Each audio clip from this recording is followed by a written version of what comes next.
Do you know how to make the wipe transition effect in Premiere Pro, like in this example? Welcome back to Humosapia, and let's go! First of all, you need to create two different copies. The first one is original file, and the second one should be already modified. The next step is just to put the modified file on the top of the original one. And with the cut function, you just cut in the point where you wanted that the transition happen. Then delete not necessary pieces and merge the files together. Go to Effects and write Wipe. Drag the wipe function on the middle of our files, especially where is the cut.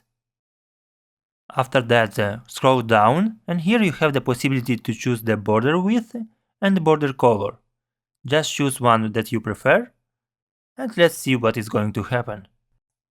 Amazing, just in 1 second we had this beautiful wipe transition. Guys, let's grow together, put your like and subscribe.